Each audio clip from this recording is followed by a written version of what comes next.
Military cemeteries dot the landscape between Chunk Bahia and Cape Helles. Turkish, Australian, British, French. The legends of the Gallipoli campaign have been woven into the founding narratives of Turkey and Australia. But today, what actually happened here can be fully told. The first glimmer of dawn over the Dardanelles. The Kilit Bahia fortress controls the narrowest place in this sea lane between the Black Sea and the Mediterranean. On the other side of the straits is Asia and the city of Çanakkale. The marine traffic that passes through is the vital lifeline of trade with the whole of southeastern Europe and Russia. Turkey has controlled the straits for 500 years. Here in 1915, the vestiges of the Oriental Empire defeated the most powerful forces of the West. This is a victory almost east, defeating the West, defeating the biggest and best navy in the world, the Royal Navy, defeating the best army in the world, the British Army. The idea was to finish this in 3 days. They underestimated Turkish troops, and they thought civilized European soldier could defeat uneducated Turkish soldiers very easily here. But actually 99% of Turkish soldiers were from Anatolia, peasants. So peasants' armies are very difficult to defeat. In the century after the Gallipoli campaign, much was written about the military and political failures that led to one of Britain's most disastrous military campaigns. But little has been said about the role the battles played in building Turkish national pride.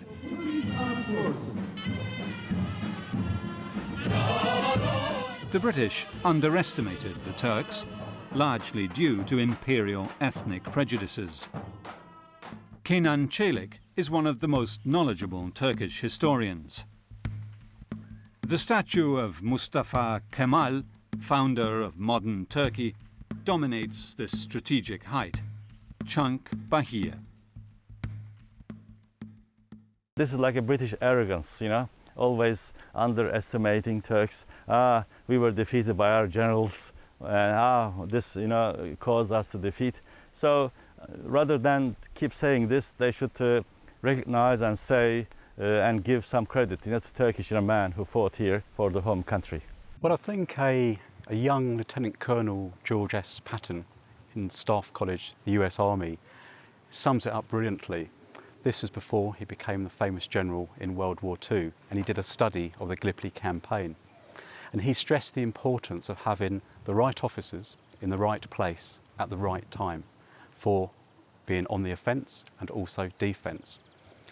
And he suggested that it was not the Ottoman army that defeated the British at Suvla Bay. It was von Sanders, it was Major Vilma and Mustafa Kemal. They defeated Stopford, Ian Hamilton and General Sitwell. So he suggested that if they swapped those commanders, Gallipoli would have been a great success for the British instead of the dismal failure it ended out to be. Although the Ottoman Empire's frontiers in 1900 extended far into Europe and Africa, by the outbreak of war in 1914, it had lost Romania, Bulgaria, Bosnia and Libya, and was in debt with Britain, France, Germany and Russia, who controlled most of the trade. When war broke out, Turkey was neutral and in the throes of internal upheaval, with a new government intent on modernizing and westernizing a corrupt, inefficient state. The most powerful man in Turkey at the time was the megalomaniac war minister, Enver Pasha. Enver Pasha took the command of chief of staff, war minister, so under his control a few portfolios, like ministries. So he carried out big change in Turkish army. About 1,300 officers, mostly old generation, and who were held responsible for Balkan disaster, Balkan defeat, they were sacked. Then all the academy graduates were appointed to replace old people. For example, Mustafa Kemal was one of them. and only 35 years old, and he commanded 12,000 men. Another man with an extraordinary ego changed the course of Turkish history. When then British Navy Minister Winston Churchill ordered that 2 battleships built in Britain but paid for by the Ottoman government be requisitioned by the British Navy, the Germans eagerly donated 2 of their own. They offered the Goeben and Breslau to the Ottoman Empire. But when the new warships were used to attack Russian ports in the Black Sea, this prompted the Allies to declare war on Turkey. Churchill saw an opportunity to gain control of the most vital seaway in Europe, the Dardanelles, and persuaded the government and the War Minister, Lord Horatio Kitchener, to agree to a naval attack that he believed would be decisive in winning the war. On the 19th of February 1915, British and French ships sailed up the Dardanelles to destroy the forts at the entrance to the straits. But when the main attack on the straits began on the 18th of March at Çanakkale, 3 ships were sunk and 3 others were severely damaged by Turkish fire and undetected mines. The fortress at Mecidiye on the European side of the Dardanelles was the backdrop to a memorable episode of Turkish heroism. The Ottoman mobile artillery was wreaking havoc on French and British battleships, but they were running out of ammunition. On the other hand, the heavy guns at Çanakkale were a fixed target for the Allied ships. Here at Mecidiye Fortress, the gun crane had been destroyed. Rather than cease firing, legend has it that the Turkish soldier Sait Ali Shabuk took it on himself to carry 3 275-kilogram shells to be loaded into the gun breech, one of which would reportedly sink a French battleship. Although it seems practically impossible for him to do this alone, Corporal Sait became one of Turkey's greatest heroes, an icon of Turkish resistance. His feats are just the first of a series of Gallipoli campaign legends that live on today. With the navies in retreat, preparations began for large-scale troop landings on the Gallipoli peninsula. Unable to penetrate the Dardanelles Straits with ships alone, military strategists plotted to capture Constantinople by land. The plan was simple enough. 50,000 troops from Britain, Australia, New Zealand, India and France would land and quickly capture the high ground behind the forts commanding the straits and allow the fleet to penetrate the Dardanelles. Britain's best general, Ian Hamilton, was given command. Steve Chambers is a historian and author specialised in the Gallipoli campaign. So Ian Hamilton, as a case in example, was probably one of the best general officers, if not in Britain, in the world at that time. And this is something the Germans actually say of him.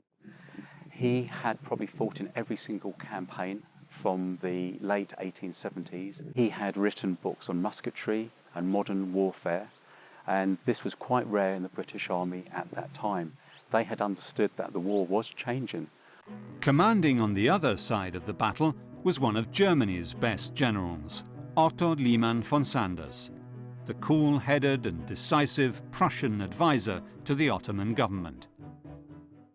Heading up the 19th Division was 34-year-old Lieutenant Colonel Mustafa Kemal.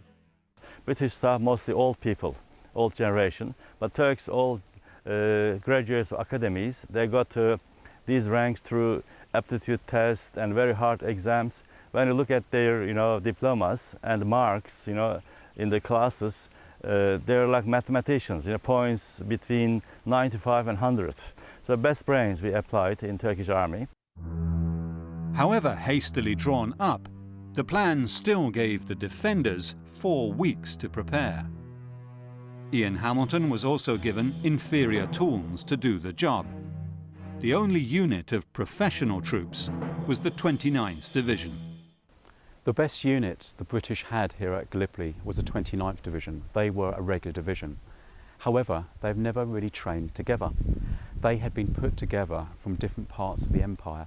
Some were serving in India, some were serving in the UK. And together they never trained above brigade level. And this brought challenges for the officers commanding them. And a lot of these were fast promoted from colonel to brigadier general to command a brigade, or even major general to command a division. So even though they had a lot of experience commanding smaller units or maybe as big as a brigade, commanding the division was something completely different.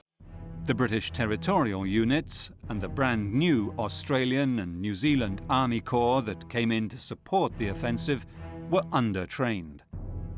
The government wanted to win the campaign on the cheap, and the commander received second-rate officers and soldiers. The equipment of the territorials was lesser than that of the regulars. It was inferior quality, still effective but not as good as the regular equipment. Also the rifles were slightly inferior as well, where the regulars had the modern SMLE, the short magazine Lee Enfield, very, very good rifle that they could fire 15 rounds per minute through. The territorials had old antiquated rifles from the Boer War, the old long Lee Enfield. Still a very, very good weapon, but not as good as the SMLE. The defending Ottoman army was well trained. The Turkish soldiers fighting in Gallipoli were well equipped with Mauser M1903 bolt-action rifles, although many carried the 1883 version. We got German rifles, Mauser, not quick when you compare to Lee Enfield, British rifle, but snipers would prefer German Mauser. I talked to Turkish veterans who said to me, we had snipers, Turkish snipers. We used to put a coin between our fingers like this, then hold it like this. There were Turkish snipers who shoot and get the coin without hurting the fingers. We say three things in a man's life are so important: horse, woman, and a rifle. The 25th and 57th Turkish regiments were among the best the empire could field. These hardened Turkish soldiers had already fought in many wars during the Balkan crises of the past decade. They were not just conscripts drawn from the vast plains of Anatolia. These were men who were fighting to save the jewel in the Ottoman crown, Constantinople itself. Turks put best troops on the peninsula before British landed here. So experienced and trained, and organization was okay. And then Istanbul did their best to help Turks here. In terms of food supply, it was okay, like heart of the country. If Turks lost Gallipoli, then they could lose Istanbul, capital. And then today, most probably there would be no Turkish existence in Europe. Bad weather and the need to train the Australian and New Zealand volunteers in Egypt were a boon for Liman van Sanders, who had 4 whole weeks to prepare land defences. At 4 a.m. on the 25th of April 1915, the troop landings began. The Australian and New Zealand Corps, or Anzac, were tugged ashore by small steamers and had to row the last few metres. They had been spotted by Turkish commanders, who underestimated the size of the invading force. So Turkish headquarters, 9th Division headquarters, didn't expect any landing from this spot. And then moon set, and then Turks lost sight of the ships. So under the cover of darkness, without any naval bombardment, they came, and when they were, say, 100 yards, 200 yards to the beach, then Turks saw them. Right on the beach where they landed, nearly 500 yards they covered in initial landing. 3rd Brigade from Australia landed, 3 battalions, 1,500 strong, from 3 warships. And then 86 guys had to deal with these people. They stood their ground. They could hear the bushes moving below us. They could hear the scramble of troops coming up the cliff face. They laid down fire. Very, very quickly, the Anzacs, the Australians predominantly for the first part of the landings, got to the top of the cliff in little less than 15 minutes, 20 minutes at the outside, overwhelmed the Ottoman defenders here at the top and pushed them back. Over on the other side, the Australians pushed right over towards 400 Plateau and down the other side towards the 3rd Ridge. The first waves of Anzacs pushed up the steep hills, sweeping the light Ottoman defences off the ridges and reaching an arc of hills they gave distinctive names to. Baby 700, Russell's Top, the Neck. However, they found that the only way up to the higher ground was along narrow ridges, where the defenders had the advantage. By 7 in the morning, the company of Turkish defenders had finished their ammunition. Mustafa Kemal was at the head of the 57th Regiment, rushing up to support.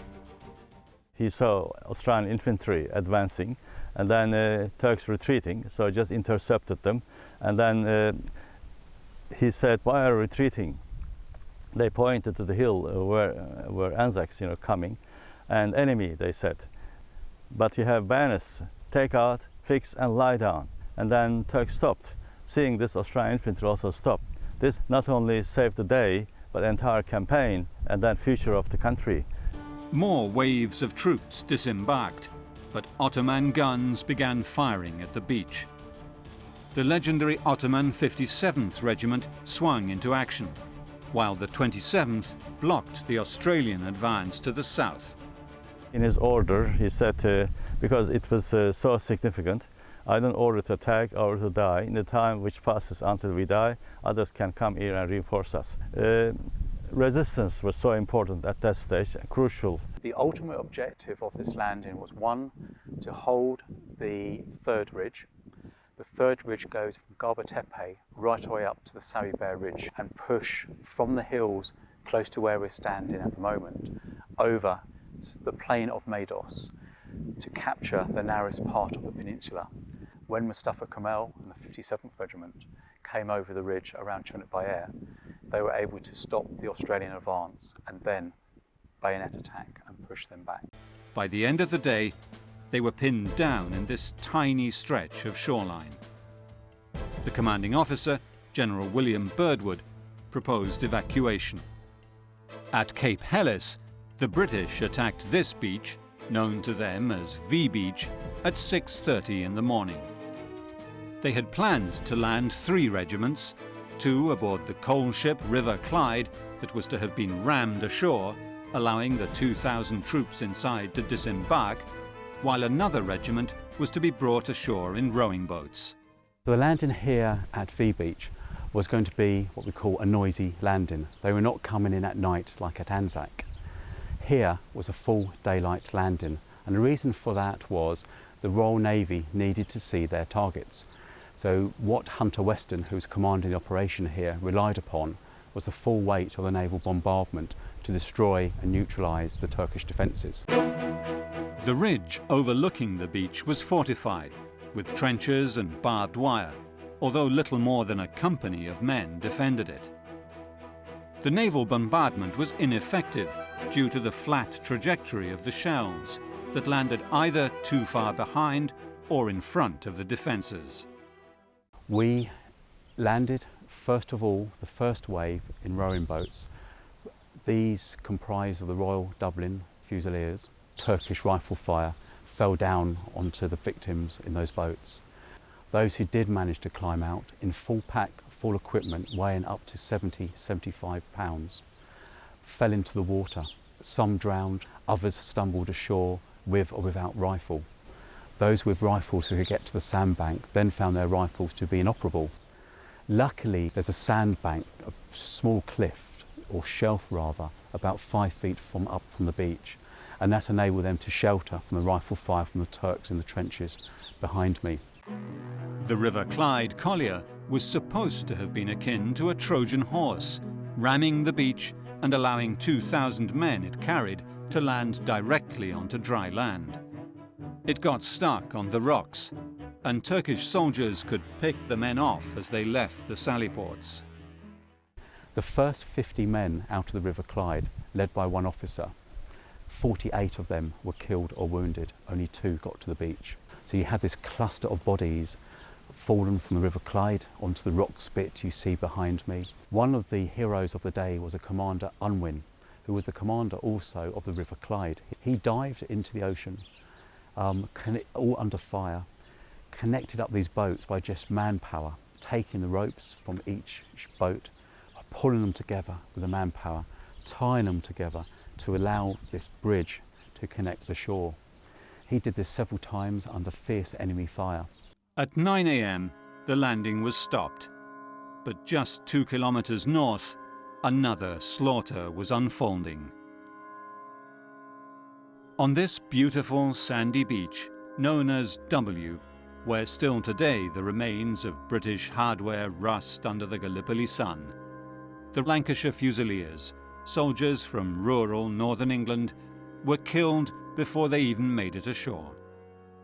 There was barbed wire on the beach, and then again traps in the water, like landmines, and then just on top Turkish trenches.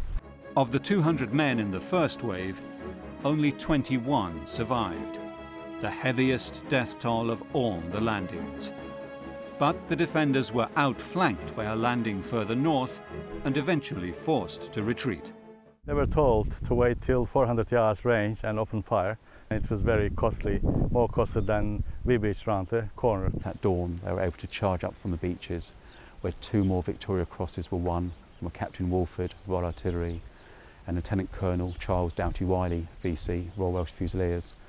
They took their men forward.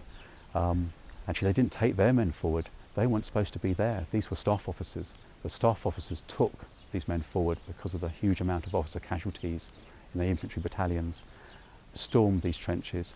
At the time the Turks were pulling back, they realised that the game was probably over now at that stage, because they're being enfiladed from the W Beach landing. Overlooking V Beach are the remains of 2 fortresses, the ancient Ottoman fort Sed al-Bahir, and on the other side, the powerful guns of its 20th century counterpart. Behind it, the Turkish cemetery, and below that, the British graveyard. Close to this tragic site lies the only lone grave of the whole campaign, Charles Doughty Wiley. We're here at the grave of Colonel Charles Doughty Wiley, VC. He was in the Royal Welsh Fusiliers and attached to the General Staff. He led the charge with his walking cane in hand. He vowed never to take arms against the Turks because he was a friend of the Turks prior to the war. At the moment of glory, he got to the top of this hill, captured the fort, and then unfortunately got shot by a Turkish sharpshooter. Charles Doughty Wiley's wife was a nurse on a nearby island, but he also had a romantic liaison with one of the most famous women of the Middle East, explorer and spy Gertrude Bell. There was one woman visitor to this grave during the campaign. It's important to understand there were no women fighting on Gallipoli, there were no women nurses on Gallipoli. So who was this lone woman who came to visit this grave, allegedly in around November 1915? French and other smaller forces had landed at Morto Bay, or S Beach as it was known, and at X and Y beaches, almost unopposed. Now the Allies were able to consolidate their positions on the tip of the Gallipoli Peninsula, but the shock of the losses on the landings had taken its toll. The sun sets on the Cape Helles monument to the British dead. In just 2 days, 3 battalions had been decimated, and the heights of Achi Baba were still out of reach.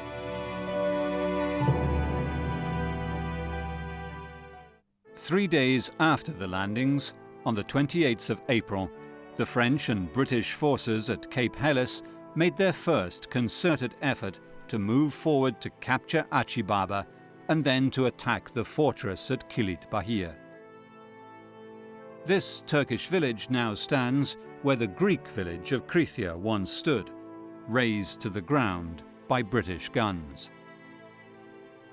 Here, the local British commander, Aylmer Hunter Weston, planned a daylight attack covered by artillery on land and sea. It was a disaster, and over the next weeks, the same tactic was repeated twice more. British, French, and Turkish soldiers were slaughtered as attack was followed by counterattack. The French were slightly more successful on the eastern edge of the line on the 21st of June, supported by heavy artillery in a rolling barrage. On the 28th of June, the British gained a kilometre of terrain during the Battle of Gully Ravine.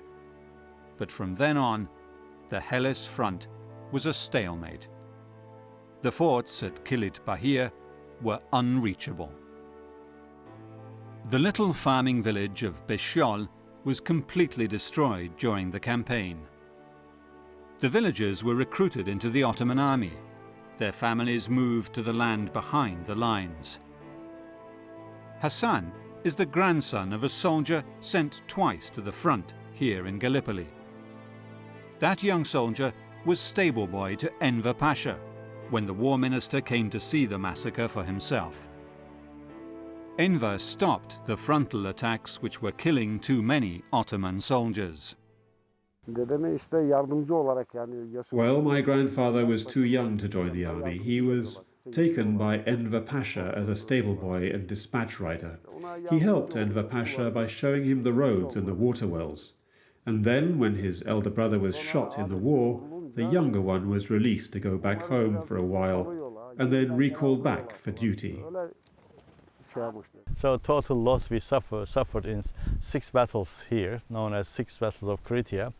3 battles of Krithia, and then 1 battle with English in Gully Ravine, and then 2 with French on the left. Roughly 150,000 Turkish losses suffered, and more than 100,000 British losses suffered.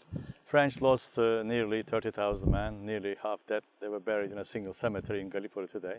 So total loss, nearly Allies lost 200,000 men here.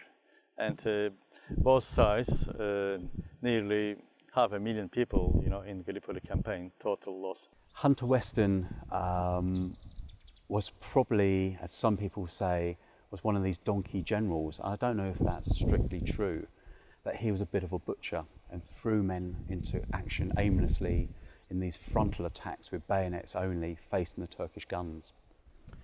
But Hunter Weston was not stupid. That was really the only options available to him at that time. Here, Turkish army suffered more casualties than Allies. And the main reason was flat country, not much cover. And before every battle, and then Navy bombarded Turkish lines, so devastated Turkish trenches. Mostly they tried to advance along the flanks, getting in support from the Navy rather than in the middle. But Turks knew this very well, so they attacked in the middle. So when the lines advanced on the flank, but Turks made a breach in the middle, then British had to move back to make, in line with that area. So then had to retreat to the back. The Allied troops were ill-equipped to face the battles that were to follow. Logistics were a nightmare. A shortage of shells forced the British artillery to limit themselves to firing just 1 shell a day in order to save ammunition for big offensives. British artillery here was very ineffective. 1, we didn't have enough guns, and 2, we didn't have enough shell.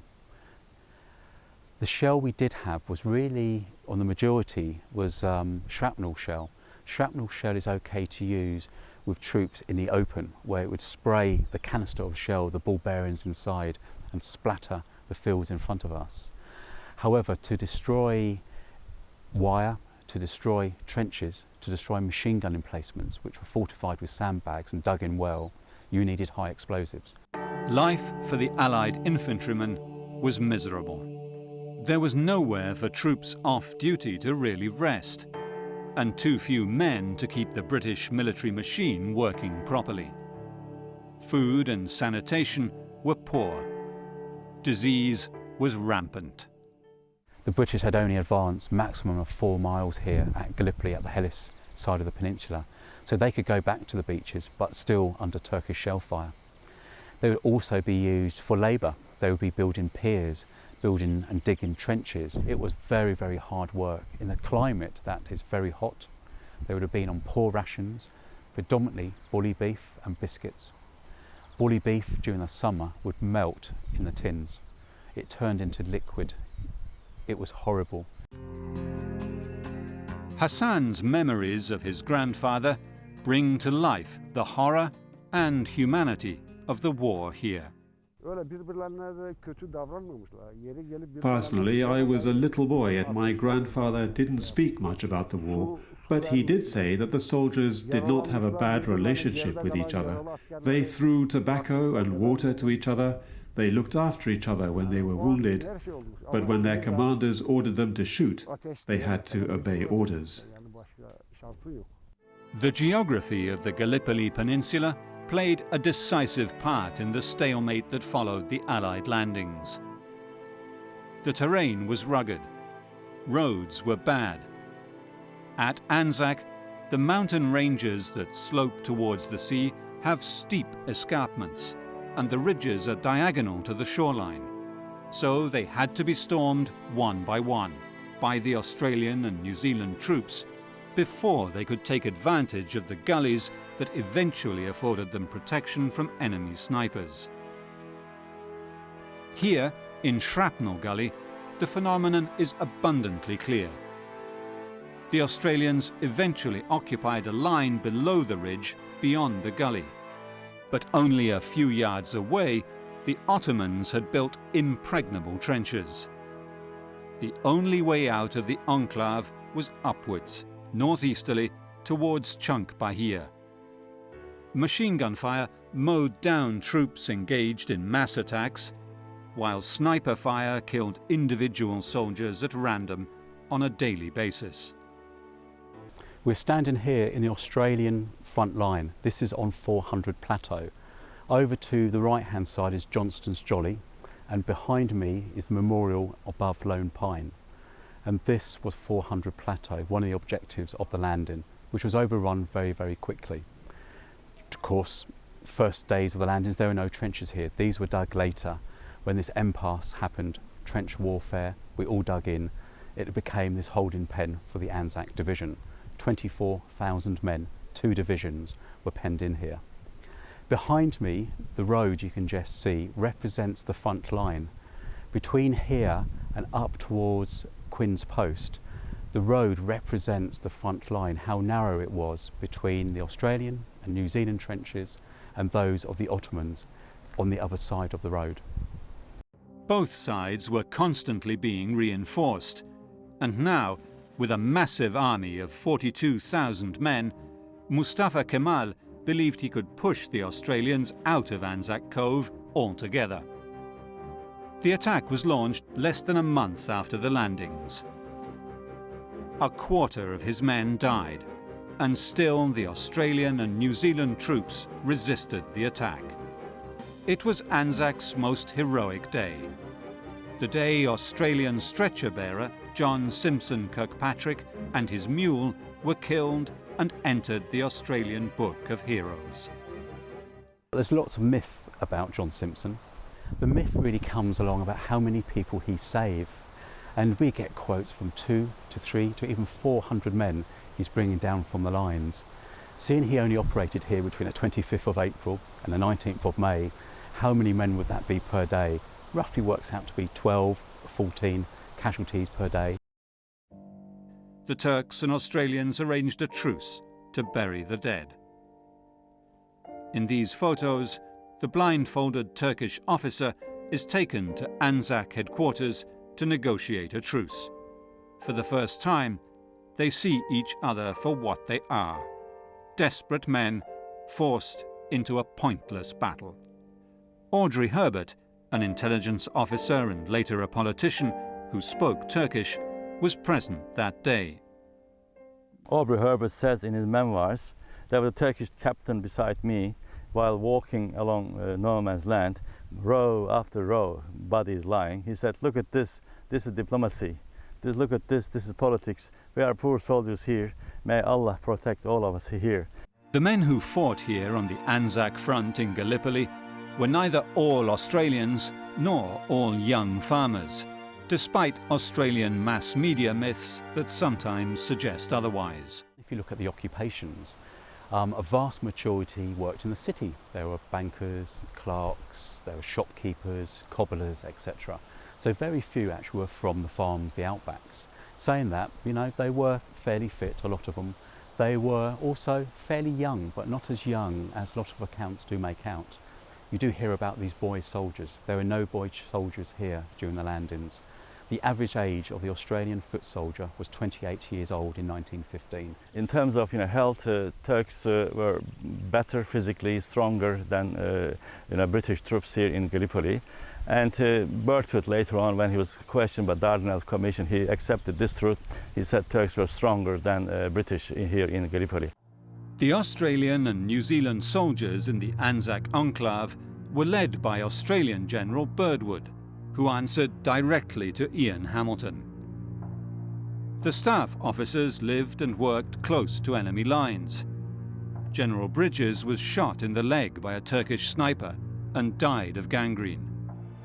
Too many men were penned into this tiny place. One of the other myths is British officers led these Australians to their death. They were sacrificed on this British Empire's altar. Totally not true. The Anzac Corps, with the New Zealanders as well, were commanded by Australian generals. In charge of the Corps was General Birdwood. He was actually born in India, but again became the Australian Corps commander and held in high respect by the Australians and New Zealanders. Bridges, another Australian there, commanded the 1st Australian Division. By the end of June 1915, there was stalemate on both fronts. With stalemate at Cape Helles and at Anzac Cove, Ian Hamilton asked London for more troops to break the deadlock. He planned to allow the Australians and New Zealanders to break out of the Anzac enclave by making massive diversionary attacks at Helles, the southern Anzac, and on a new front to the north, at Suvla Bay. Once again, he was handed a wild card in the shape of the elderly General Frederick Stopford, a bumbling and inexperienced British officer. The landings were planned to coincide with attacks by the New Zealand Brigade towards the lightly defended Chunk Bahia, while the Australians attacked at the neck. As diversions, the British attacked Krithia once more, the Australians attacked Lone Pine Ridge. On the 6th of August, in the afternoon at 5 o'clock, the Australians went over the top from positions on this reverse slope, and they pushed the Turks back. They overran 3 or 4 trenches and dug in on the far side, overlooking the Turkish lines of communication and reserves. The Lone Pine fighting was very ferocious, very hand-to-hand, bitter fighting with bayonets, trench clubs and bombs, and they fought on for 3 days and 4 nights. General Stopford's 10th and 11th Divisions landed at Suvla Bay under the cover of darkness, but chaos reigned supreme.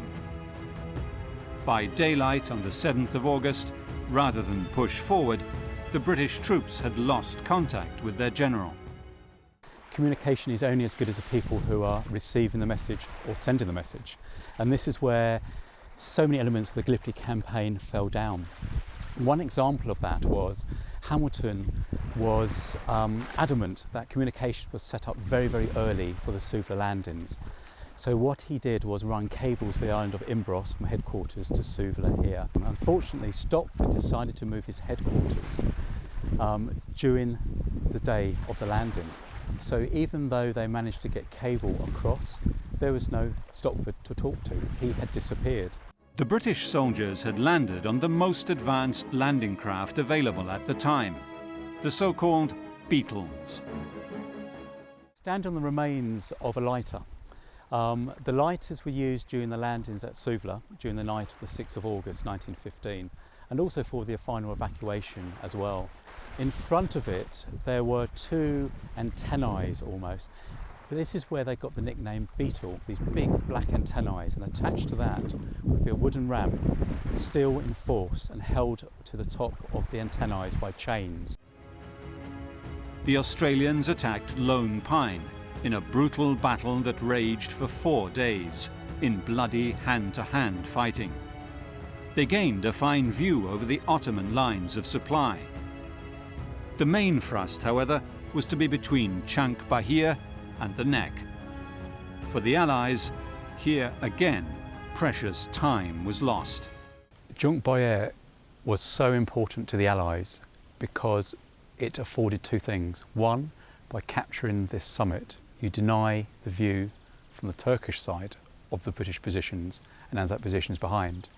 As you see behind me, you've got the jewel there. You've got what the objective was, the Dardanelles Straits. The plan was to rush the lightly defended defences at 4:30 a.m. to take the Ottomans by surprise. The capture of Junk by air was not without problems. They were to get up here on the 7th of August at 04:30 in the morning by dawn. That never happened. Colonel Johnston, who was the brigade commander, stopped his men short and had tea, which was absolutely unforgivable because he was only 500 metres from the summit. On the summit where we're standing today, there were no Turkish defenders. By the time Johnston pushed his troops forward, it was too late. The Ottomans had occupied the summit before the New Zealanders could get there. And now there was no option but for a costly frontal attack. He then ordered the Wellingtons under a Colonel William Malone to take the top. He refused. He refused the order of his commanding officer. And he said he will not do it in daylight. He will do it at dawn, where he's afforded cover, he can plan the attack properly and use the bombardment prior to the attack to capture the top of the hill. That's exactly what happened. During the morning of the 8th of August, Wellington Battalion, commanded by William Malone, stormed up to the top of this hill, took the trenches and started digging in. The breakout was planned for the 7th of August, and Chunk Bahir was the highest point of the Ottoman defences. If it could be captured while the Turks were busy elsewhere, there was a chance of cutting the peninsula in half. The New Zealanders held the heights for as long as they could, but they arrived too late to support another attempt at breakout by the Australians at the neck. He held on for 2 days. He was supported by other New Zealand battalions. The New Zealand Mounted Rifles came up, 2 British battalions as well, but they could just hold the reverse slope but not the summit. So even though they had a brief glimpse of the Dardanelles very early that morning on the 8th of August, that was lost to them later on that day, never to be seen again. While the senior officers lost the initiative here on Chunk Bahir, the soldiers fought heroically.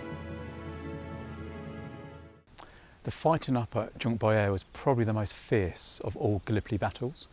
The New Zealand regiments that were involved in here, the Wellington Battalion for example, the Mounted Rifles, suffered hugely.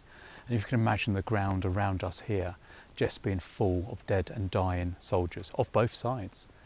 The Wellington Battalion, for example, came up to the top of the hill with 700 men. It came down from the hill with 35, which gives you an illustration for how heavy the casualties were. That battalion ceased to exist. They lost their commanding officer, they lost all their company commanders, they lost the vast majority of their officers. Hardly anyone came down at all. Meanwhile, the troops at Suvla Bay had made no move towards the semicircle of hills overlooking the coast, although they knew that within 48 hours Ottoman reserves would be arriving. Mustafa Kemal replaced the sick local commander. On the 8th of August in the afternoon, finally Turkish columns started reaching from long march from the neck of the peninsula, nearly 60 kilometers. Turkish, 16 Army Corps, 12th Division and 7th Division. Mustafa Kemal, in his memoirs, he said, "I'm very grateful to British General Stafford because he waited for me 2 days till I get ready." Suvla was not aimed to do anything more than secure the base. Once that was secure, they would then use the forces ashore, part of General Stopford's 9th Corps, to support the Anzac operation to break out of Anzac, where we're standing here on the ridge, push over the Sari Bear Ridge, and then try and cut the peninsula in half. It's really the same plan as the 25th of April. It hadn't changed that much. It was just more men were available to do it this time, which was something Hamilton wanted. Now he has the men, now allegedly he has the resource. Could he do it? The 48-hour delay condemned the Suvla landings to failure. When the British did move forward and occupied some of the Anafata hills, they found the Turks were waiting for them. Tantalizingly close, was Chunk Bahia, the high point where the New Zealanders were fighting to the death. Suvla Bay had become another useless enclave of British troops in the Gallipoli campaign. Ian Hamilton decided that it should at least be linked with Anzac Bay, and the Turks pushed back from their dominating position.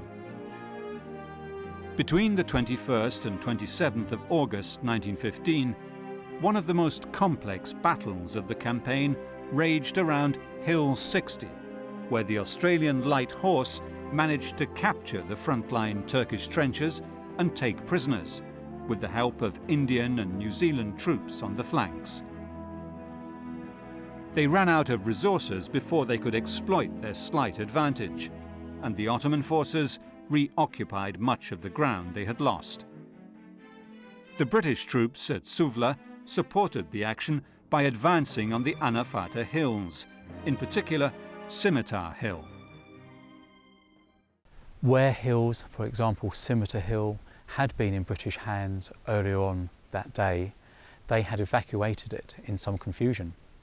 When they come back to capture Scimitar Hill, it was in Ottoman hands. There was also a lot of heavy brush, and that became so tinder dry that any sort of spark set it off. Very sadly, what happened to Scimitar Hill and the surrounding area, it all caught fire. Not on the Turkish side, on the British side. And the troops that were trying to fight their way through it were consumed very, very quickly by the fire. It was the last battle of the campaign.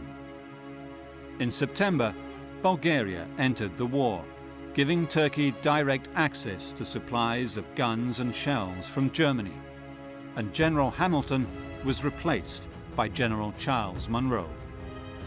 There were to be no more attacks in Gallipoli. The Allies and Ottomans made life as unpleasant for each other as possible by sniping, even using periscopes to allow them to keep their own heads down. The campaign had been a dismal failure, but the British and Anzac troops still had to survive and defend their positions. They built tunnels and dugouts to watch and listen for Turkish attacks. Steve Chambers has found one of them just below the machine gun post known as the Apex. We know a lot about the war on top in the trenches, but at Gallipoli we don't know much about the war underground. This is a New Zealand tunnel built towards the end of the campaign by the New Zealand engineers and infantry. Where it goes is from the rhododendron ridge, from their front line, right under the Turkish positions. It had two purposes. One, as an observation post for the Turkish trenches over on Battleship Hill on the other side of this spur, and also to listen to the Turks in their frontline trench.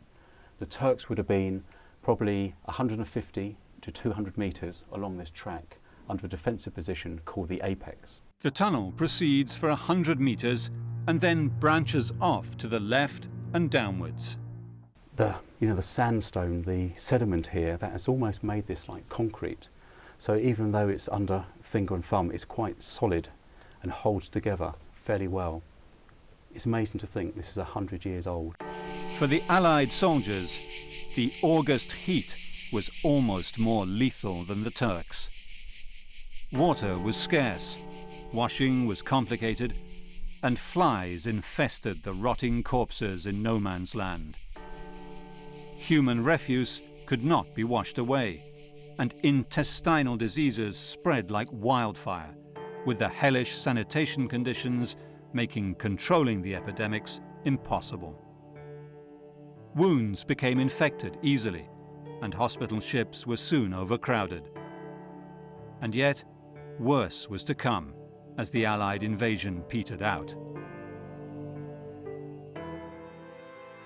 The Allied troops were now essentially stranded and useless to the war. General Munro assessed the situation and recommended evacuation. Failures here and elsewhere caused the British government to fall, and Winston Churchill lost his job as Navy Minister. Lord Kitchener came to see for himself, and soon afterwards ordered evacuation. Slowly and secretly, British and Australian troops were withdrawn, not before the winter set in, and yet more soldiers fell to frostbite and flash floods. When Sir Ian Hamilton was given this job, it was a real tough nut to crack with the resources available. But what he didn't have available were the troops. You can blame Kitchener for that. He didn't have the support of the Navy when he needed it. You can blame Winston Churchill for that. General Sir Ian Hamilton, as an officer, always hoped that one more push would change the balance to his favour. Unfortunately, he had several pushes and all of those were failure. And he was letting Kitchener know that, yes, we're almost there, one more push and we'll be okay. So he was withholding the truth really from Earl Kitchener. There was one Australian doctor, Charles Ryan, good example. This man was in the Ottoman-Russian War in 1877-78 in Pleven in Bulgaria. He was given Turkish medal, Mecidiye medal. And when he was in Anzac, he was director of hospitals from Australia. And when they said this would be easy victory and just go to Istanbul, he was saying, no, this will be very bloody, very bloody. You don't know the Turks very determined people. They will fight to the last man. He was right, actually. In January 1916, the last Allied troops were evacuated. Now, and for the next century, the blame game raged among the British, while the Turks consecrated this rugged land as the birthplace of a nation.